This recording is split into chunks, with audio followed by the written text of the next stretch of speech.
Muito bem. Abra sua Bíblia, Efésios capítulo 3, versículo 17.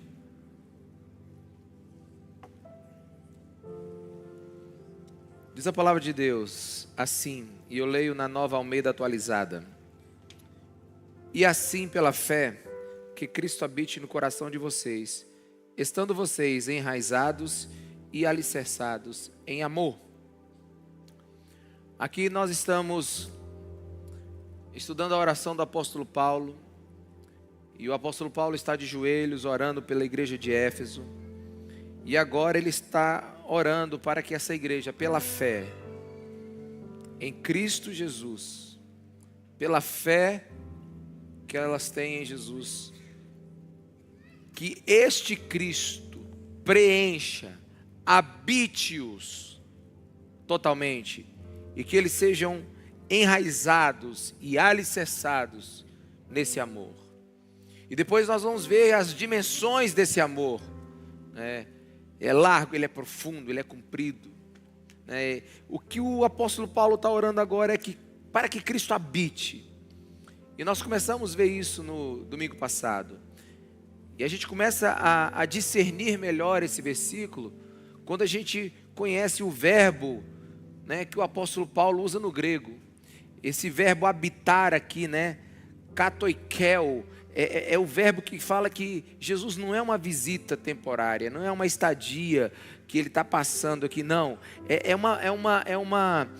uma residência que Jesus quer ter de forma permanente e assumir o controle de toda a casa, de todo o condomínio, de toda a nossa vida.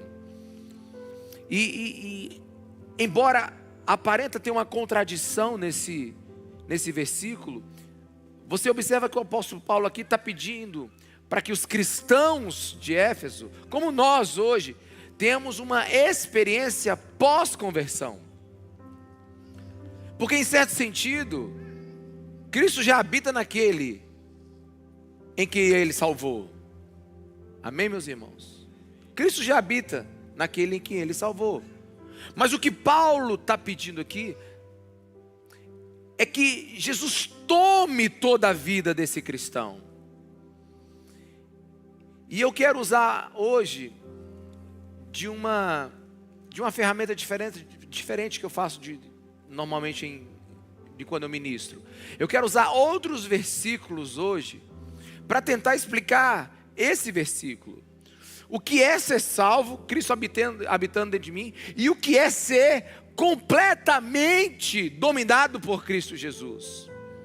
E eu vou usar algumas chaves aqui para destrancar essas verdades que estão nesse versículo para nós. E começo com João, capítulo 14, 21. Porque mais do que salvos, Paulo está pedindo para a gente ser habitados por Jesus.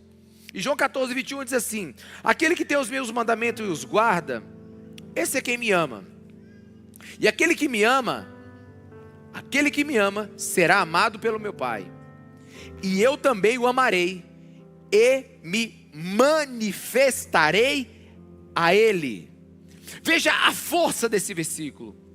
O que Jesus quer dizer com isso?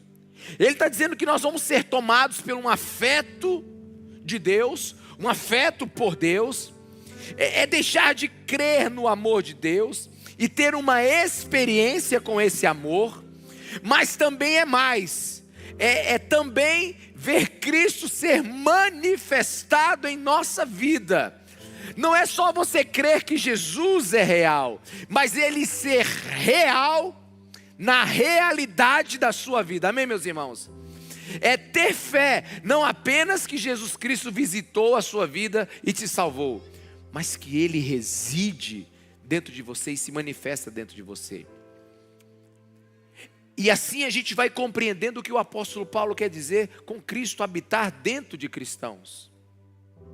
Gálatas 1,15, por exemplo, ele diz assim: mas quando Deus, que me separou antes de eu nascer e me chamou pela sua graça, achou por bem revelar seu Filho em mim, para que eu pregasse entre os gentios, não fui imediatamente consultar outras pessoas. Não é somente revelar a mim, é revelar em mim. Diga, em mim. Olha que coisa interessante.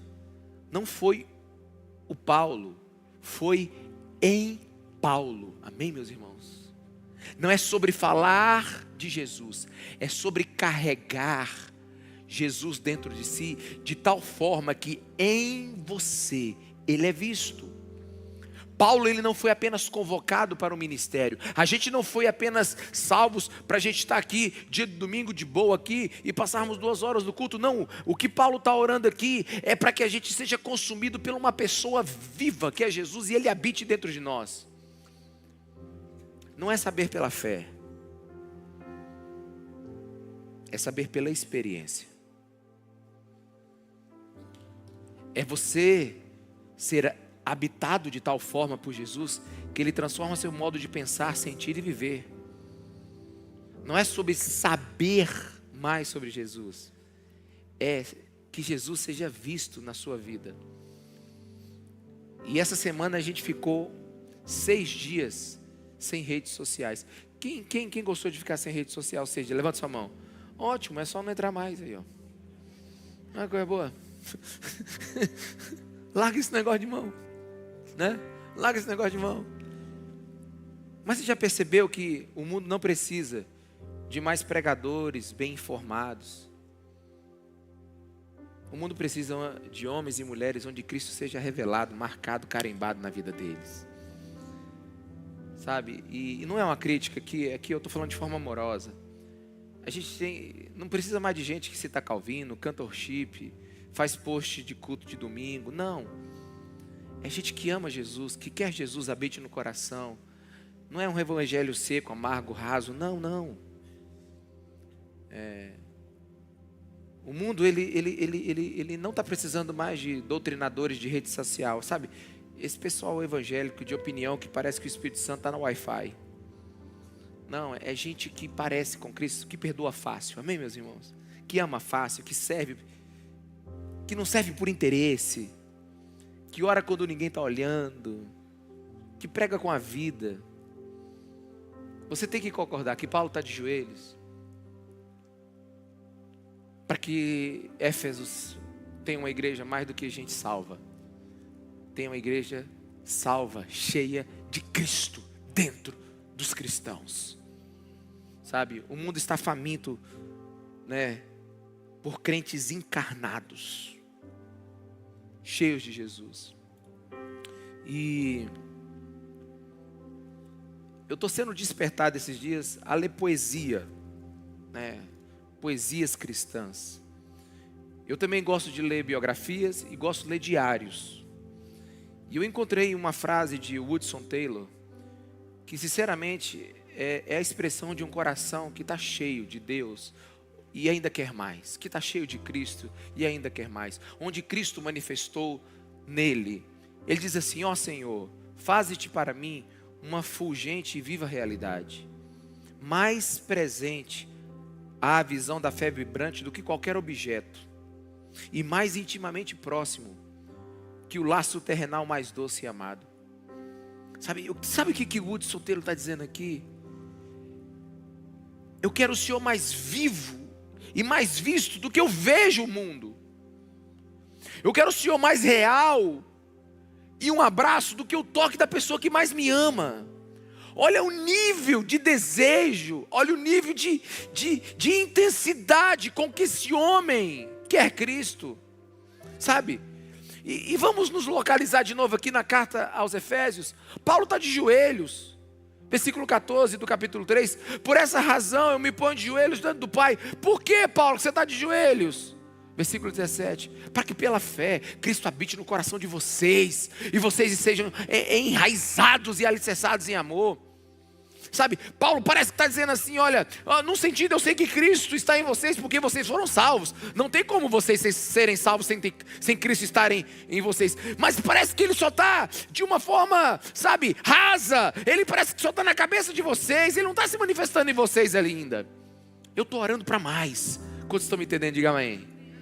Para que Cristo ocupe totalmente a vida de vocês, para que Ele cresça dentro de vocês, para que Ele se manifeste em vocês.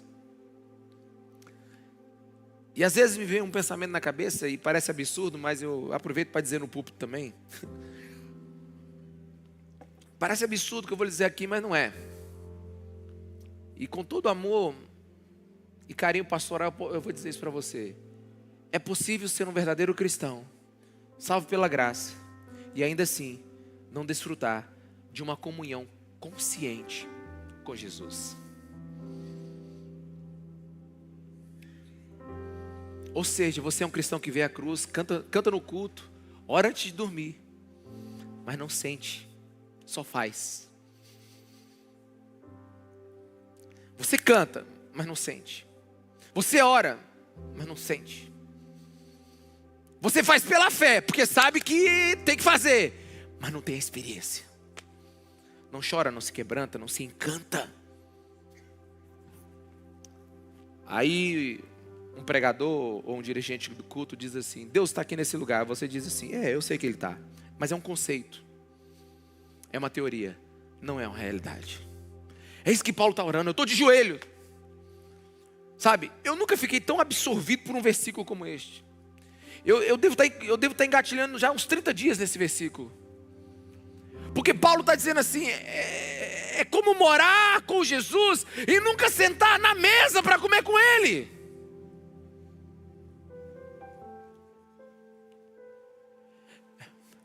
É como você vivesse no palácio da graça de Deus, mas sempre dormindo no chão da indiferença. Você tem salvação, mas não tem visitação. Você tem o conhecimento, mas não tem o deleite. Você conhece a cruz, mas nunca sentiu a textura da madeira. Alguém está me entendendo aqui? Diga amém, meus irmãos. Sabe, isso é prejuízo infinito. Sabe, Paulo está dizendo que isso não é normal. Não é uma fase. Não é algo temporário. Ele está dizendo que isso é um prejuízo. Ele está de joelhos para que o cristianismo em você seja muito mais do que você já viveu. Porque ele está falando para cristãos que no capítulo 1 foram selados pelo Espírito, e no capítulo 3 ele quer que seja habitado por Cristo Jesus. É como se Paulo estivesse dizendo: tem uma sucessão de visitação da sua vida que você precisa viver. Não é aquela frase mal feita, sabe, terrível, que diz assim: esse é amor, esse é primeiro amor, logo acaba. A pessoa fala assim: não, isso aí é só um fervor de novo decidido. Não, Paulo está dizendo que é o contrário. Começa com salvação, depois vem com o selo do Espírito, e depois vem com o quê? Com a habitação plena de Deus na sua vida. Pastor, mas se não viver isso, Paulo está dizendo, é viver com Jesus em casa, mas em quartos separados. E para melhor a gente entender a oração paulina, a gente tem que ir para alguns versículos agora, sabe? E ir para alguns versículos sem clichês. Vamos direto para o que interessa. Por exemplo, Paulo diz em Gálatas 2:20, logo, depois dele dizer muita coisa, concluindo: portanto, já não sou eu quem vive, mas Cristo vive em mim. E esse viver que agora tenho na carne, vivo pela fé no Filho de Deus que me amou e se entregou por mim. Sabe, aqui não é metáfora bonitinha sobre Jesus morar no coração. Não, aqui é uma declaração de um homem que morreu por dentro. Amém, meus irmãos? Aqui é uma declaração de um homem que Cristo habitou tanto dentro dele que ele morreu por dentro. Eu não vivo mais. Não tem Paulo aqui dentro mais. Não tem mais vontade de Paulo aqui dentro mais. Não tem mais religião de Paulo aqui dentro mais. O que tem aqui? Tem um homem que morreu e um que vive agora. Quem é que vive? Cristo. Troquei de vida. Não sou eu mais que vivo. É Cristo que vive em mim. Paulo não está dizendo que agora ele é um cristão melhorzinho. Não. Ele está dizendo agora que a vida dele flui através da vida de Cristo. Por isso que Gálatas 2:20 não é um versículo bonito. É uma sentença de morte. Não vivo eu. Está morto. Quem vive agora é Cristo. Já não somos nós que comandamos, decidimos, escolhemos, dirigimos a nossa vida. E é interessante que quando Cristo entra em nossa vida, a gente entra no fluir da graça de Deus. Porque assim, a gente estava voltando agora do Pará, e 5 homens dentro de um carro, 5 falantes, sempre tem muito assunto, né? E um chegou para mim e perguntou assim: pastor, e agora? Qual é o próximo passo? Depois desse discipulado intenso que a gente está fazendo agora com a liderança, e depois a liderança vai fazer com o restante da igreja. Qual é o próximo passo? Porque o senhor disse que ia parar a igreja só para isso, mas parece que a igreja acelerou em tudo. Eu falei para ele: você está certo. A gente parou mesmo todas as programações, escolas, cursos, para o discipulado. Mas só em poucos meses desse discipulado intenso, as pessoas começaram a ser despertadas para servir Jesus de todas as maneiras que você possa imaginar. Sabe, uma coisa é você empurrar a pessoa para o serviço, a outra é Deus o levar a servir com alegria e amor. Quantos estão me entendendo? Diga amém, irmãos. Sabe, aí eu falei para ele: olha, a gente vai perder o controle. A gente vai perder o controle porque a gente não vai mais dizer o que vamos fazer. A gente vai seguir o fluxo da graça. Porque quando Cristo habita dentro de um cristão, ele vai fazer o que Cristo faz se estivesse no lugar dele. Amém, meus irmãos? Sabe? Então é o que Paulo está dizendo. É Jesus vivendo em nós e o fruto sendo visto. Sabe? E aí para de ter um personagem religioso e começa a ter o Cordeiro de Deus vivo vivendo dentro do nosso coração.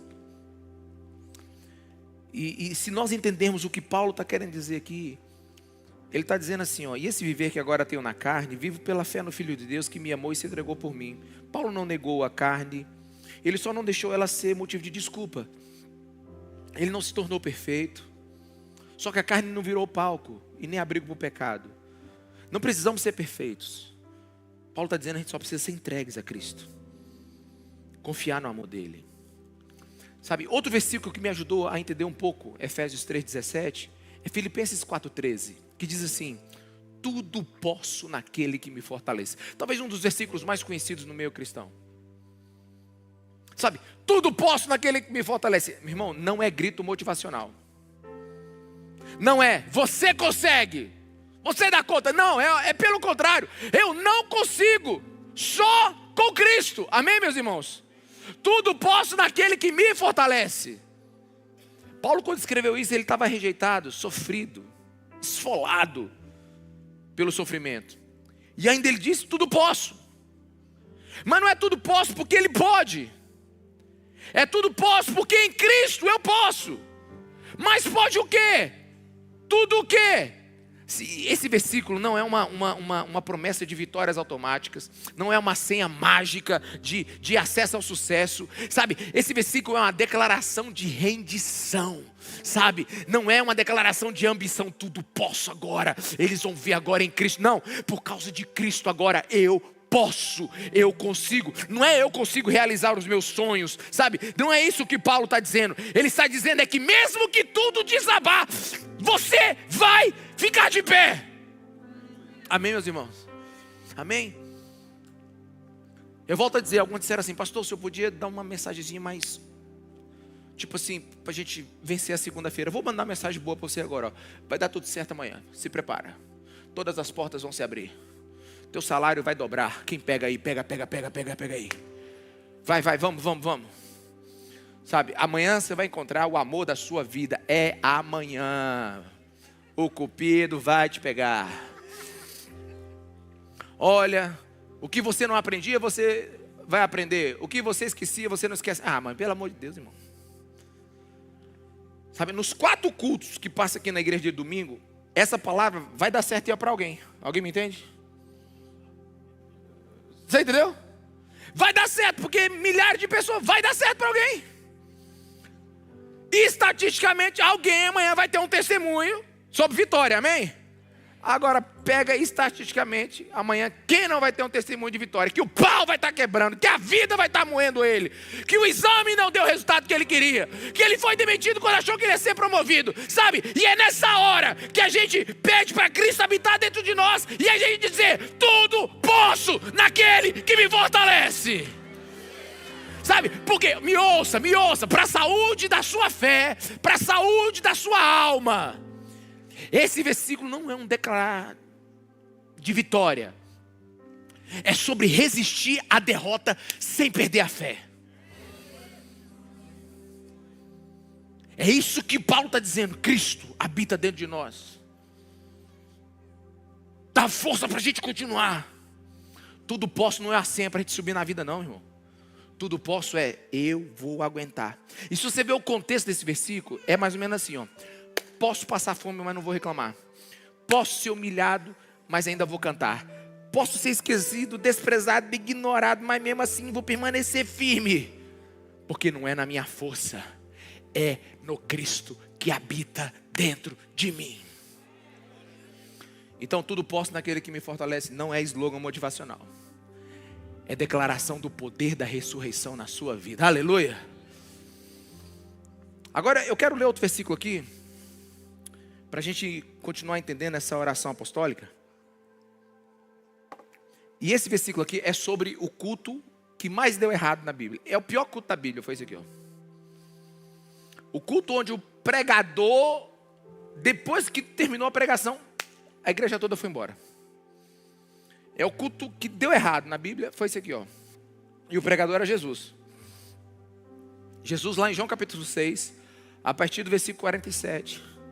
Ele tinha multiplicado o pão, a galera ficou maravilhada. Ele vazou, foi orar, apareceu de novo. A multidão veio para cima dele. Ele diz: vocês estão atrás de mim só porque eu multipliquei Pizza Hut para todo mundo aí. E aí ele falou assim: mas eu vou ensinar para vocês agora o que realmente eu vim fazer. Aí ele diz assim: em verdade lhes digo. Irmão, quando você vê na Bíblia, em verdade lhes digo, para parar para ouvir. Tipo assim, presta atenção que o negócio é sério, né? Em verdade lhes digo, quem crê em mim tem a vida eterna. Eu sou o pão da vida. Os pais de vocês comeram maná no deserto e morreram. Este é o pão que desceu do céu, para que todo o que dele comer não pereça. Eu sou o pão vivo que desceu do céu. Se alguém comer deste pão, viverá eternamente. E o pão que eu darei pela vida do mundo é a minha carne. Então os judeus começaram a discutir entre si, dizendo: como é que este pode nos dar a sua própria carne para comer? Jesus respondeu: em verdade lhes digo, que se vocês não comerem a carne do Filho do Homem e não beberem o seu sangue, não terão vida em vocês mesmos. Pronto. O que Jesus quer dizer com isso? Sabe, perdão pela força das palavras que eu vou usar agora. Mas eu não quero diluir o que Jesus disse. Mas depois eu explico. Essas são as palavras mais escandalosas já ditas pelos lábios santos de Jesus. Sabe, Jesus não disse: acreditem em mim e vocês terão uma vida melhor. Sabe o que ele disse? Comam da minha carne, bebam do meu sangue, ou vocês morrerão por dentro.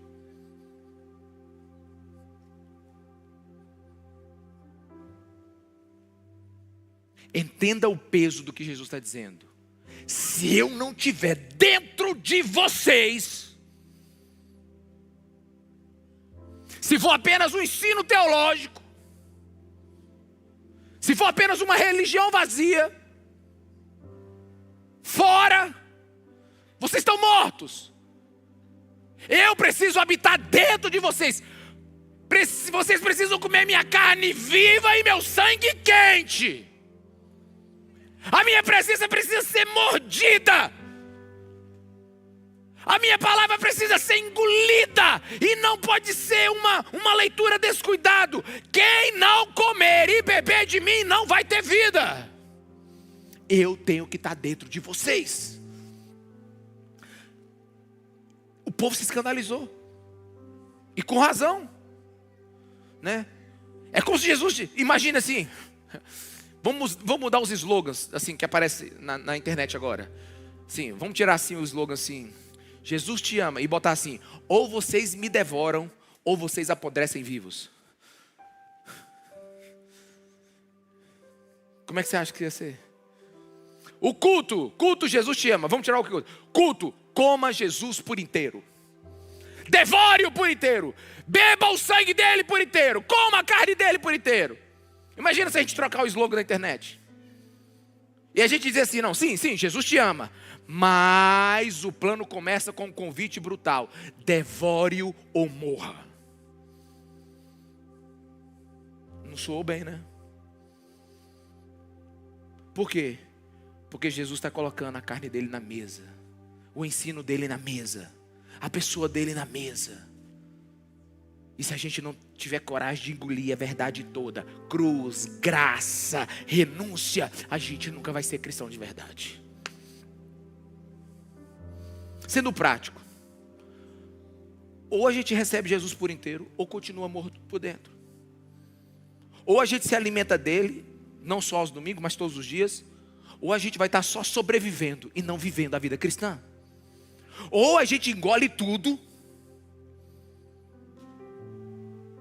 o que ele pede, o que ele proíbe, o que ele diz, o que ele manda, o que ele pede para renunciar, graça, amor. Ou a gente vai ficar raspando a panela da religião e nunca vai ter Cristo habitando dentro de nós. É por isso que essa experiência, Paulo está de joelhos. Eu não quero só que vocês tenham experimentado a salvação. Eu quero que vocês sejam completamente atropelados pela presença de Jesus Cristo de Nazaré. Tem alguém aqui, irmão? Quem tem fome disso aqui? Quem tem fome disso aqui? Esse silêncio é eloquente ou você não está entendendo? Sabe? E aqui eu me uno com alguns homens do passado que dizem que essa experiência de ser habitado por Cristo supera mesmo até a experiência de ser batizado no Espírito. Por quê? Porque o batismo no Espírito Santo é poder sobre nós. Aqui nós estamos falando de presença dentro de nós. Não é só fogo, é morada. Não é poder para fazer, é presença para ser transformado. Quando vocês estão me entendendo, diga amém. Sabe, eu sei que eu não vou ter a melhor teologia aqui agora, mas eu queria ter poder só para ler o versículo e ir embora. Eu queria ser ungidão aqui do jeito que só lesse o versículo e você entendesse, todo mundo ficasse aleluiado e a gente fosse embora. Mas eu tenho que inventar um monte de coisa aqui, tentar um monte de analogias aqui para você entender. Porque o que Paulo está pedindo parece uma coisa assim meio que controversa. Olha, vocês que já foram salvos por Cristo Jesus, que habita dentro de vocês, eu quero, cara, que ele habite dentro de vocês de verdade mesmo. Sabe, eu acredito que a salvação é a ação do Espírito Santo nos salvando. O batismo do Espírito Santo é a ação do Espírito Santo nos capacitando.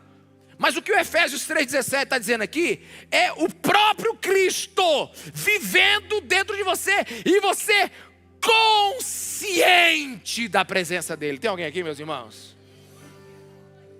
Ser salvo é a ação do Espírito Santo. Ser batizado é ser capacitado pelo Espírito Santo. Ser habitado é ser vencido definitivamente pelo Cristo que vive dentro de nós. Sabe, deixa eu tentar ser mais prático. Ser salvo é quando o Espírito Santo entra. Ser batizado é quando o Espírito Santo nos capacita de forma sobrenatural. Mas ser habitado é quando Jesus toma o trono do nosso coração e governa tudo. Não tem mais discussão, só tem concordância. Amém, meus irmãos? Sabe, vamos pegar a analogia de uma casa. Ser salvo é abrir a porta. Ser batizado é acender todas as luzes. E ser habitado é entregar o molho de chave para Jesus e dizer, faz o que o Senhor quiser. Se a gente pegar a analogia de guerra aqui, a salvação é o resgate, o batismo é o armamento e a habitação é ir para a guerra sem esperança de voltar. É morrer na guerra, aleluia. É isso que Jesus está desejando de nós. É isso que Ele quer para a nossa vida.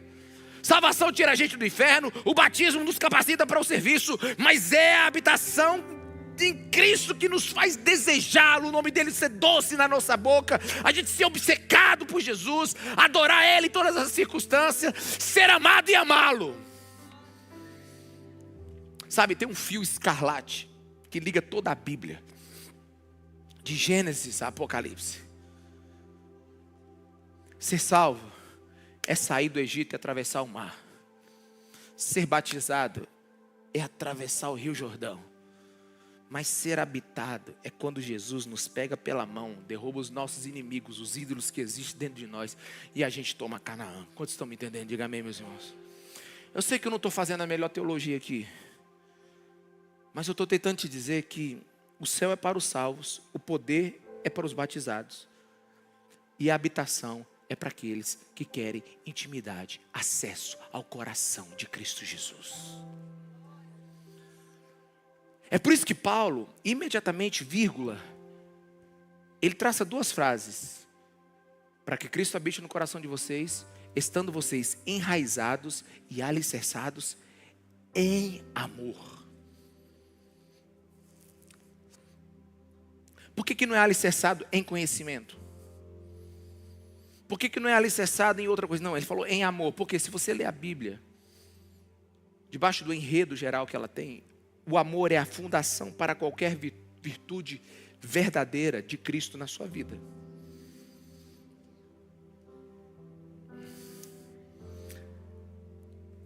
Se a gente não for enraizado e alicerçado em amor, o nosso cristianismo seca. A nossa vida espiritual cai. O alicerce que nos sustenta desaparece. O coração deixa de amar. Sabe, a palavra de Deus é tão clara. Coloca para mim aqui 1 Coríntios capítulo 8, versículo 1, a parte B. A parte B diz assim, ó: o conhecimento leva ao orgulho, mas o amor edifica. Tudo na nossa vida cristã vai ser edificada a partir do lugar do amor. Sem amor, a gente pode saber tudo, mas está vazio. Sem amor, é sem alicerce. Sem amor, é sem raiz. Deixa eu te falar uma coisa, irmãos. O diabo não teme crentes que sabem. Mas ele treme diante de crentes que amam e são amados por Cristo Jesus. Você sabe o que significa conhecer Jesus e não amá-lo? A expressão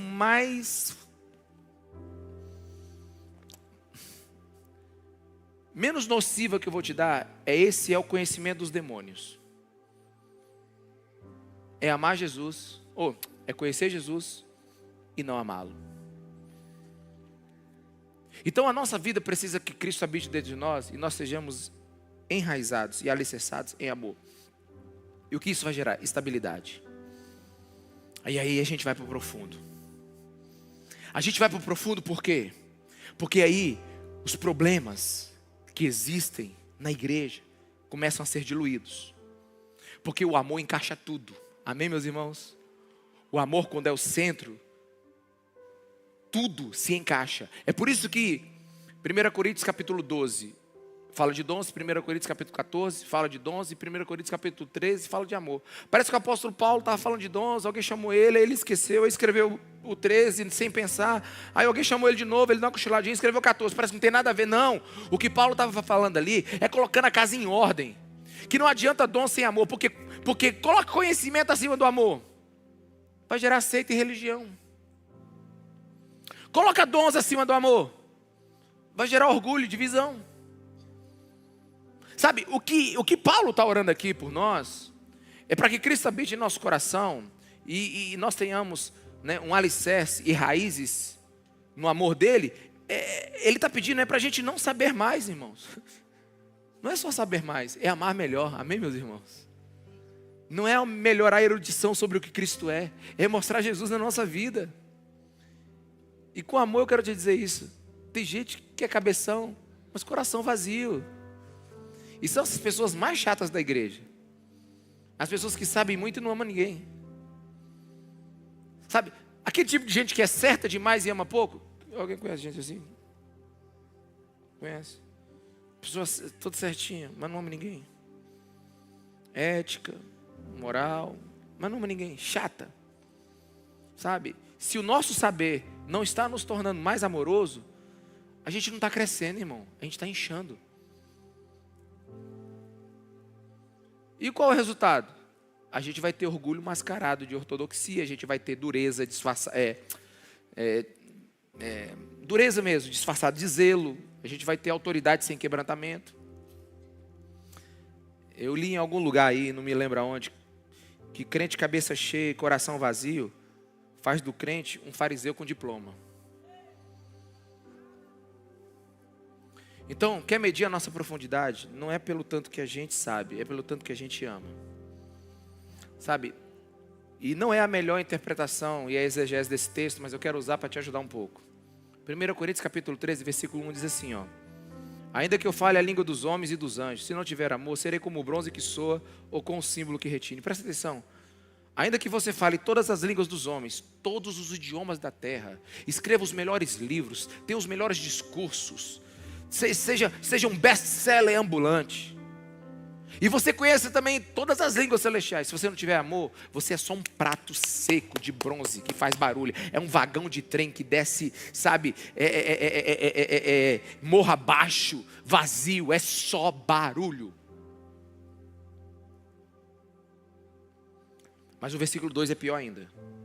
Ainda que eu tenha o dom de profetizar, olha o nível, conheça todos os mistérios e toda a ciência, você se torna a pessoa mais capacitada do mundo. Você resolveu o problema do câncer, você é o melhor economista, você é um gigante.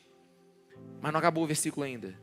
Ainda que você tenha tamanha fé a ponto de transportar os montes, apesar dessa não ser a interpretação exata do texto, mas deixa eu te dar só uma ideia aqui: sem tiver amor, nada você será. Imagine assim, você falando assim, ó, pão de açúcar, venha para os 3 poderes.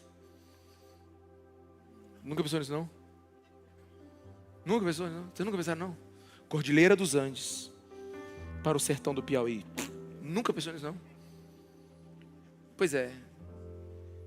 Eu sei que é um absurdo o que eu estou dizendo, mas absurdo é você profetizar, ter fé, falar a língua dos homens e dos anjos e não ter amor. Sabe o que isso é para Deus? Só barulho. Por isso que a gente tem que ter alicerce e raiz no amor. Sabe, imagina você ter poder para abrir os olhos de um cego e você não ter olhos para ver a beleza de Cristo porque não ama.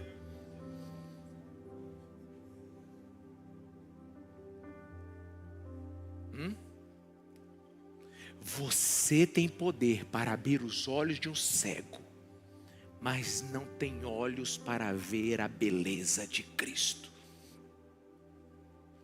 É por isso que Paulo está de joelhos, orando para que Cristo habite em nossos corações, estejamos enraizados e alicerçados em amor. O amor é a alma do verdadeiro milagre. Sem amor os dons viram show, o saber vira arrogância. Sem amor o que fizermos é performance e tem prazo de validade.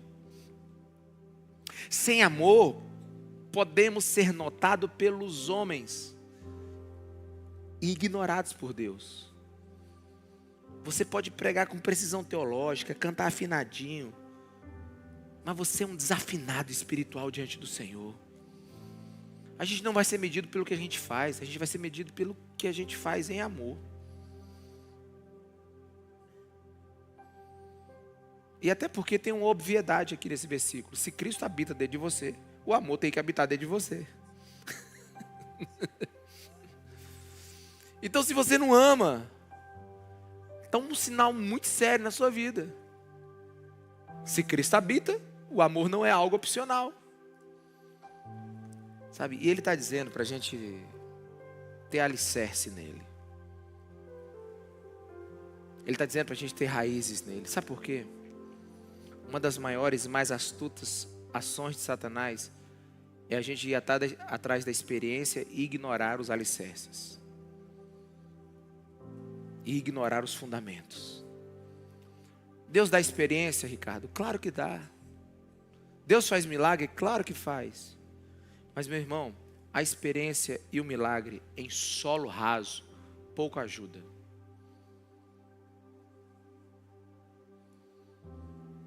Sabe, está enraizado fala de profundidade, sustento invisível. Sustento invisível. Alguém está me entendendo? O mundo está te dando taca.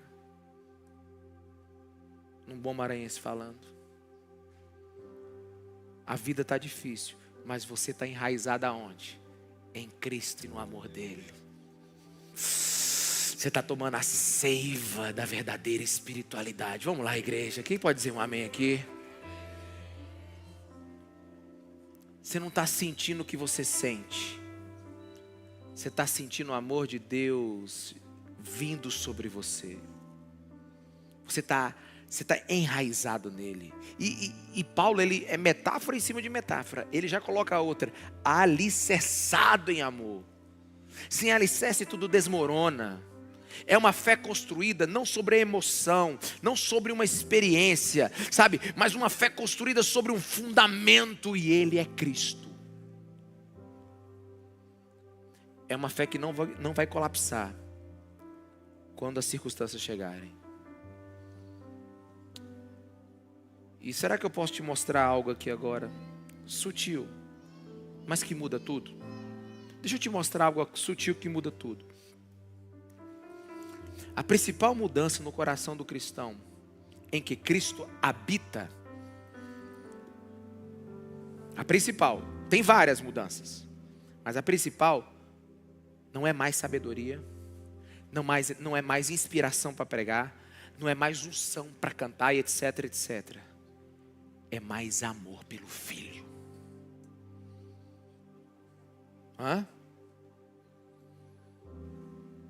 A maior evidência de que Cristo habita em nós não é voz ungida, mente afiada, mãos produtivas, não.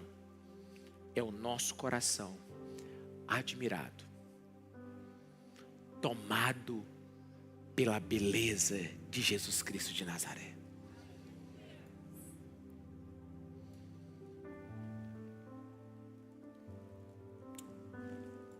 Sabe por que tem muita gente decepcionada?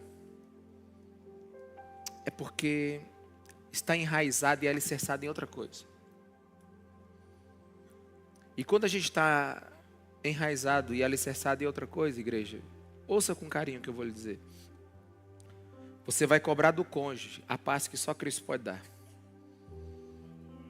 Amém? Você vai exigir dos filhos a alegria que só Cristo sustenta. Você vai esperar dos amigos o reconhecimento que só Deus pode te dar. Você vai querer segurança no dinheiro, mas que só Cristo pode te dar essa segurança. Quando você não está alicerçado em Cristo, e você está alicerçado em qualquer outras coisas, na primeira rejeição seu mundo desmorona. E deixa eu te falar uma coisa muito séria aqui agora. Quando Cristo não é o centro, alguém vira um ídolo ou um alvo.